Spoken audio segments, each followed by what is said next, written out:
సమయం లేదు, స్థలం లేదు, అంతా శూన్యం. అసలు ఏమీ లేని ఆ స్థితి నుండి ఒకే ఒక్క సెకండ్ల వంతు కాలంలో విశ్వం పుట్టింది. అదే బిగ్ బ్యాంగ్. ఈరోజు మనం చూస్తున్న నక్షత్రాలు, గ్రహాలు, ఆఖరికి మీ శరీరంలో ఉన్న ప్రతి అణువు 1380 కోట్ల సంవత్సరాల క్రితం జరిగిన ఆ ఒక్క మహా విస్ఫోటనం నుండే మొదలయ్యాయి. అసలు ఆ శూన్యం నుండి మన భూమి వరకు ప్రయాణం ఎలా సాగింది? ఈరోజు ఎర్త్ వరల్డ్ పేజెస్లో కాలగమనంలోకి వెళ్దాం రండి. 1380 కోట్ల సంవత్సరాల క్రితం ఒక మహా విస్ఫోటనంతో విశ్వం జన్మించింది. బిగ్ బ్యాంగ్ జరిగిన కొత్తలో విశ్వం చాలా వేడిగా ఉండేది. కాలం గడుస్తున్న కొద్దీ విశ్వం విస్తరించడం, చల్లబడడం మొదలైంది.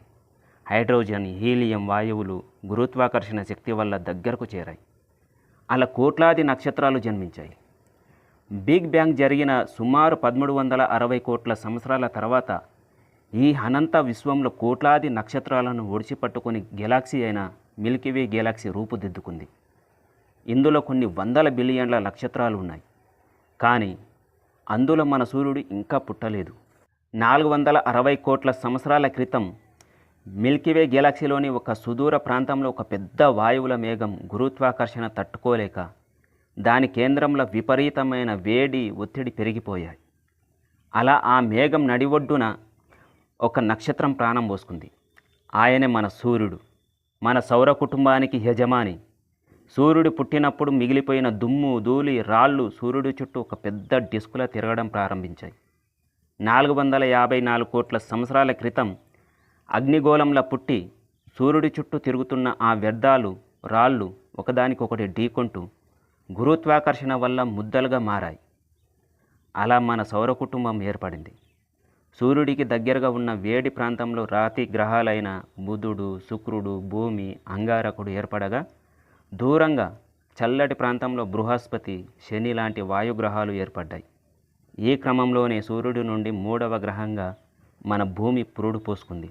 454 కోట్ల సంవత్సరాల క్రితం పుట్టిన భూమి ఇప్పుడు మనం చూస్తున్నట్లు లేదు.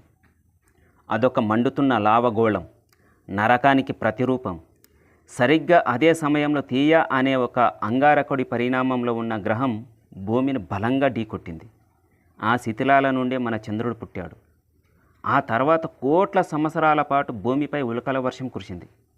ఆ ఉల్కల్లో ఉన్న ఐసు ముక్కలే కరిగి భూమిపై మహాసముద్రాలుగా మారాయి. తరువాత వాతావరణం చల్లబడింది. ఒక మండుతున్న గోళం జీవానికి అనుకూలమైన గ్రహంగా మారింది.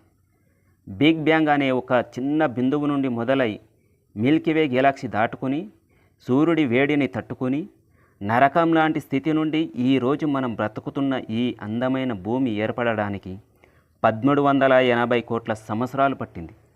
ఈ అనంత విశ్వంలో మన భూమి ఒక అద్భుతం. మనం ఆ అద్భుతంలో ఒక భాగం. తర్వాతి వీడియోలో భూమిపై జీవం ఎలా పరిణామం చెందిందో, మొదటి జీవకణం నుంచి మానవ నాగరికత వరకు జరిగిన అద్భుత ప్రయాణాన్ని తెలుసుకుందాం. ఈ విశ్వ రహస్యాల ప్రయాణం మీకు నచ్చితే వెంటనే మన ఎర్త్ వరల్డ్ పేజెస్ ఛానల్ని లైక్ చేయండి, షేర్ చేయండి. మీ అభిప్రాయాన్ని కామెంట్ రూపంలో మాకు తెలియజేయండి. నమస్కారం.